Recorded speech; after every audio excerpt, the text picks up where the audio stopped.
He saved 2 orphaned aliens from the cold years later. They returned in a starship. The night was colder than Captain Elias had ever felt. Snowflakes fell like tiny shards of glass, stinging his face. The wind howled across the empty ice plains, making his small cargo ship shake. He was alone, far from human space, trying to fix a faulty engine before the storm grew worse. His hands were numb inside thick gloves. The metal panels of the ship felt like frozen stone. He had been traveling for days without rest, carrying a small load of trade goods. The plan was simple: pass through this remote sector, avoid trouble, and reach the next station. But trouble had a way of finding him, even here, through the swirling snow. He saw something move. At first, he thought it was just the wind, pushing ice across the ground. But then, 2 small shapes appeared in the distance. They were struggling through the storm, their steps slow and unsteady. Elias squinted, trying to see clearly. The shapes grew closer to figures. Very small, maybe children. Their skin seemed pale, almost glowing under the faint moonlight. Something inside him stirred. No one should be outside in this cold. Even a strong adult wouldn't last long. He stepped away from his ship, his boots sinking into the snow. The wind bit at his face. "Hey," he shouted, but his voice was lost in the storm. When he reached them, he froze. They were not human. Their eyes were large and bright, shining like crystal in the darkness. Their faces were smooth, with faint blue markings that glowed softly. They wore thin clothes, far too light for such deadly weather. Their small hands trembled as they tried to shield themselves from the wind. Elias knelt down. The 2 aliens stared at him, their eyes wide with fear and hope. They didn't speak his language, but he understood their situation. They were freezing to death. He took off his thick jacket and wrapped it around both of them. The smallest one shivered violently, clinging to the jacket like it was the last warmth in the universe. "Come with me," Elias said gently. He pointed toward his ship. The older one glanced at the storm, then at Elias, and gave a small nod. He lifted them, one in each arm, and began to walk back through the deep snow. The weight was nothing compared to the urgency he felt. But then, the sound came, a deep, slow thump, thump, thump. The ground vibrated slightly with each beat. Elias stopped, his breath fogging in the freezing air. Somewhere beyond the curtain of snow, something large was moving. The 2 aliens stiffened in his arms, their bodies shaking, not from cold, but from fear. He could barely see more than a few meters ahead. But then, a shadow appeared, huge, hunched, and walking on 4 legs. Its eyes glowed a faint red, and a low growl rolled across the snow. Elias didn't wait to see more. He ran, his boots crunching through the ice. The creature's growl turned into a roar that made the air itself tremble. The ship was only a short distance away, but in a storm like this, every step felt like crossing a battlefield. Snow whipped against his face, the cold biting into his skin. The thumping grew louder. The predator was following. He reached the ramp of his cargo ship and slammed the button to lower it.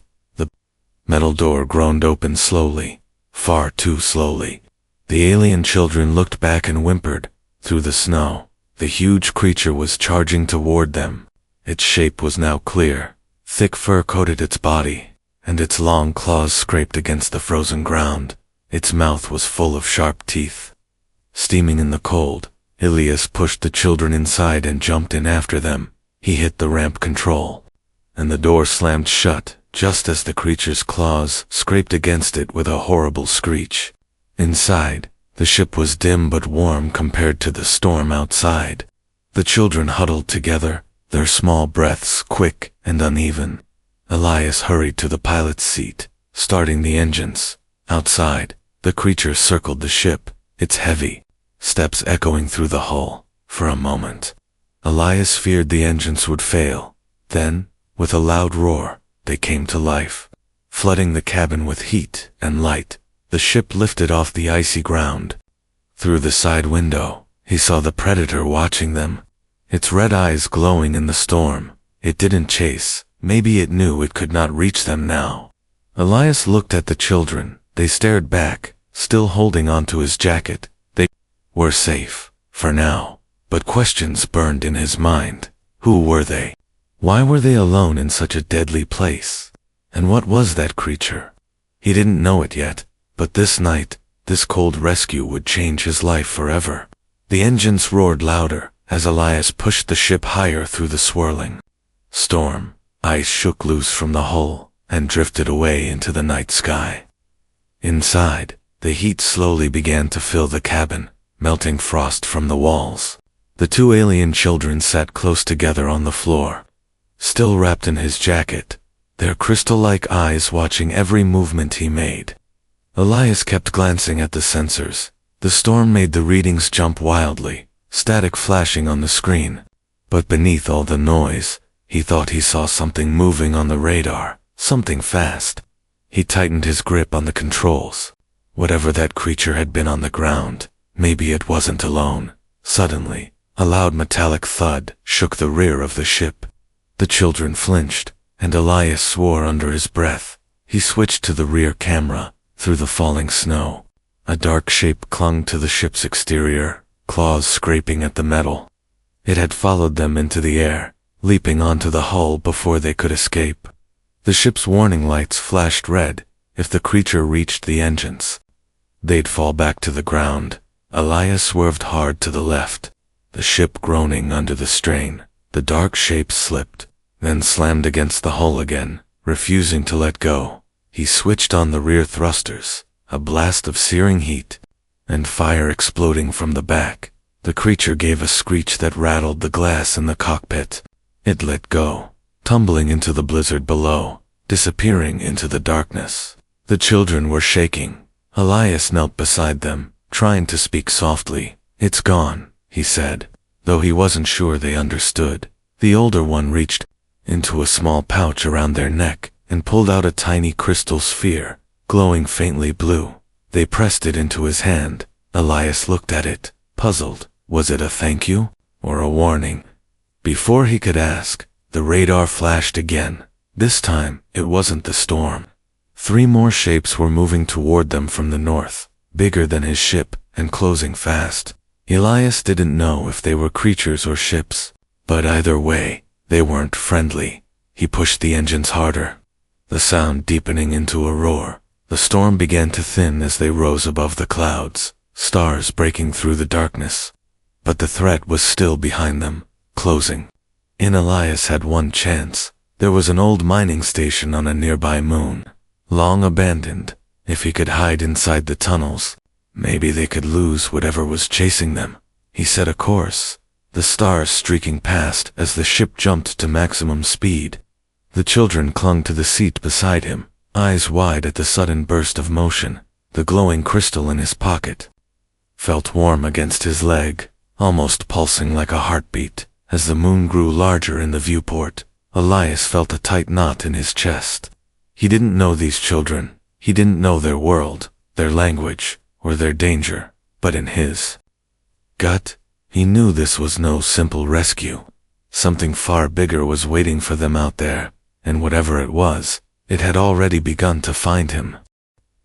The moon's surface was a wasteland of gray rock and shadow. Craters stretched as far as the eye could see, their edges sharp under the cold light of a distant sun. Elias guided the ship toward a jagged ridge where the old mining tunnels were. Hidden, the entrance appeared as nothing more than a dark crack in the stone, almost invisible unless you knew where to look.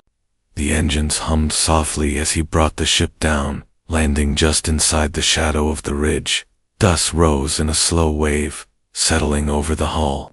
The alien children stayed close, their small hands gripping his arm, as if the darkness outside was alive. Elias powered down the main systems, leaving only minimal lights. In the silence, the faint hum of the ship felt loud. He stepped toward the cockpit window and scanned the horizon. At first, there was nothing. Then a flash, far away. It wasn't lightning. Something had broken through the clouds, moving fast. He knew they didn't have much time. The mining tunnels yawned before him, black and cold. He grabbed a portable light from the wall and motioned for the children to follow. Their glowing eyes reflected the beam, giving them an almost ghostly look. The air inside the tunnel was stale, heavy with the smell of metal and dust. Their footsteps echoed in the emptiness. They passed old mining carts, rusted rails, and broken machines scattered in the dark. Every sound, the drip of water, the soft crunch of their boots, felt too loud. Elias stopped suddenly, somewhere deep ahead. He heard movement, not the wind, not the shifting of rock footsteps. Slow and deliberate, the children froze, their heads turning toward the sound. Elias dimmed the light, his pulse quickening. A shadow moved between the beams of his lamp, then vanished again. For a moment, there was silence. Then a voice, low and rough, spoke in a language he didn't know. It was close, too close. Elias stepped back, pulling the children behind an overturned mining cart. The voice grew louder, joined by another. Shapes emerged from the darkness, tall figures in ragged armor, carrying long rifles that glimmered in the faint light. Their eyes were not human, and their faces were covered with breathing masks. They moved like predators, scanning every corner. The older alien child clutched Elias's sleeve and whispered something fast. He couldn't understand the words, but the fear in their tone told him enough. These were not rescuers. Whoever they were hunting. One of the masked figures paused, head tilting slightly. They had heard something, maybe Elias breathing, maybe the faint rustle of movement. The figure raised its weapon slowly, aiming toward the cart where they hid.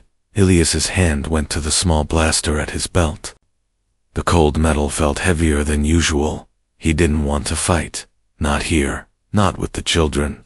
But if they were found, he knew there would be no mercy. The air grew still, the tunnel holding its breath. Then a sudden roar shook the ground. Coming from deeper in the mine, the masked hunters looked at each other and began moving toward the sound, their footsteps quick and tense.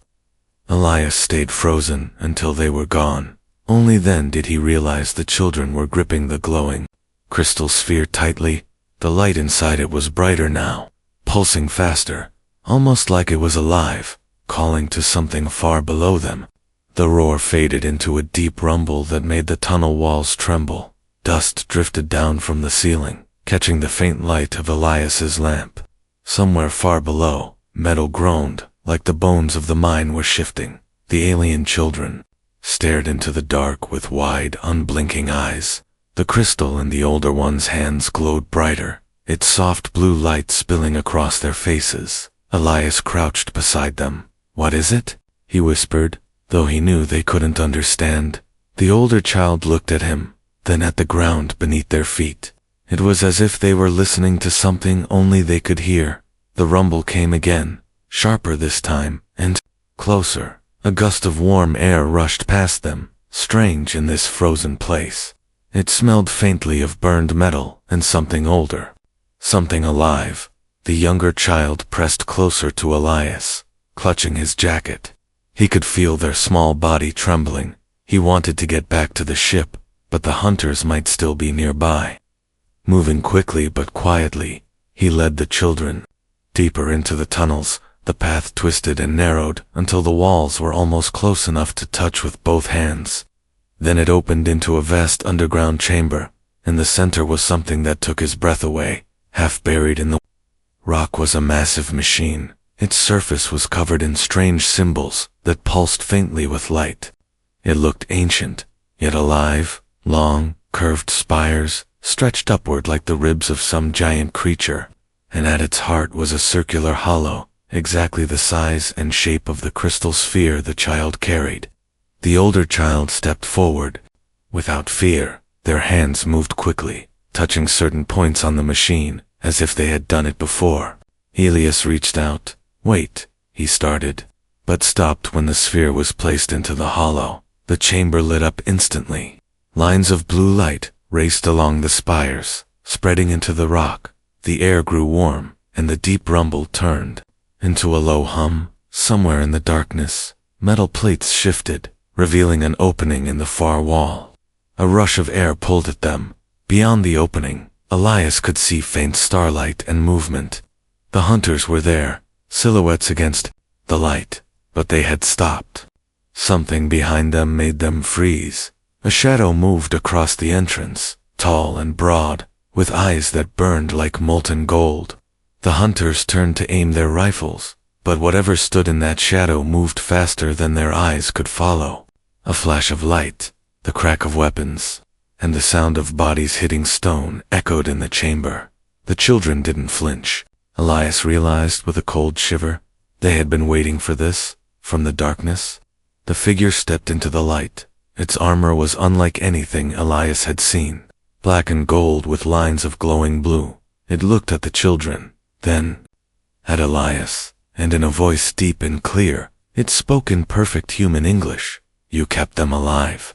"Good." Elias's breath caught. Whoever, or whatever this was, it knew him, and somehow, it had been waiting too.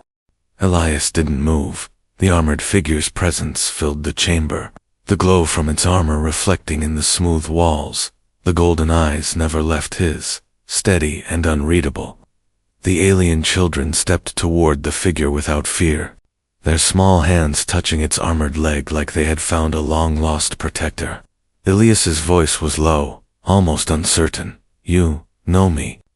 The figure tilted its head slightly.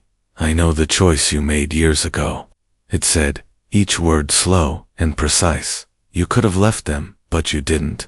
And that changed the course of more than just your life." The hum of the ancient machine filled the air like a heartbeat. Elias's thoughts raced. Who were these children really? Why had they been alone on that frozen world? The armored figure seemed to sense his questions. "They are the last of the Lyran bloodline," it said. "An empire hunted them, fearing what they could become. You hid them from death, and now they are ready to claim their place." The older child looked up at Elias, eyes glowing brighter than before. They spoke in their own language, a soft tone that carried weight. The armored figure translated. "They say you are to come with us, because you are part of this now." Elias frowned. "Part of what?" The figure's gaze shifted toward the dark tunnels behind him. A faint vibration trembled through the floor. Something else was moving down there. "Part of their war," it said, "and their future." Without warning, the golden eyes flashed brighter. A holographic star map projected from the figure's gauntlet, filling the chamber with points of light. One star pulsed red in the center, surrounded by a field of enemy markers. "That is their homeworld," the figure said. "The Empire moves to finish what it started. If we don't act now, it will burn." Elias stared at the map, his mind struggling to catch up. He had been a traitor, a drifter, someone who avoided trouble when he could. Now the universe was handing him a role he had never asked for. "You need me for this?" he asked. The figure's golden eyes didn't blink. "You know the routes they do not. You can take us where their ships cannot follow." The rumble in the tunnels grew louder. Somewhere out in the dark, a harsh metallic screech echoed. The hunters had returned, and they weren't alone this time. The armored figure took the crystal sphere from the machine. Tucking it under its arm, it placed a hand on Elias's shoulder. Firm and unyielding. "Decide now, Captain," it said. "If you walk away, they will die, and everything you've done tonight will mean nothing." Elias glanced at the children. They stood together, watching him silently, trusting him without a single word. His stomach tightened. He'd made a choice once, years ago, on a frozen night, and it had led him here. He knew there was no turning back. "All right," he said, his voice steady. "I'll take you where you need to go." The figure gave a single nod. "Then we move."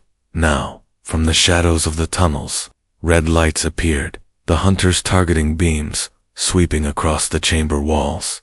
The hum of weapons charging filled the air. Elias's pulse quickened. The armored figure turned toward the threat, drawing a blade that glowed like molten fire. "Stay close," it said, and the chamber erupted into chaos. Blaster fire tore through the chamber, blue sparks bursting against the stone walls. Elias ducked behind the old mining cart, pulling the children down with him. The armored figure moved like a storm, one moment standing still, the next striking faster than the eye could follow. Its glowing blade sliced through the air, scattering the hunters who tried to surround them. The sound was deafening. A mix of weapons discharging, metal striking metal, and the sharp crack of stone splintering. Elias fired his small blaster toward the nearest shadow, forcing the hunter to duck back behind a pillar. But more shapes were pouring in from the tunnel. Red targeting beams dancing across the chamber. They were being surrounded. The armored figure turned sharply, voice deep and commanding. Move to the ship, now. Elias didn't argue. He grabbed the younger child's hand, the older one clinging to his arm, and ran toward the tunnel they had come from. The air smelled of scorched metal and smoke, the glow of weapons flashing across their path. The rumble of footsteps echoed behind them, not just hunters, but something heavier. A sharp, metallic roar cut through the chaos, and Elias risked a glance back. From the far tunnel emerged a towering machine, a walking war engine, its body bristling with weapons. The hunters stepped aside to let it through, their masks turning toward it in silent respect. Faster, Elias shouted, his boots slamming against the steel floor. The armored figure caught up to them, covering their escape with precise strikes. Every movement was calculated, as if it had fought battles like this 1,000 times before.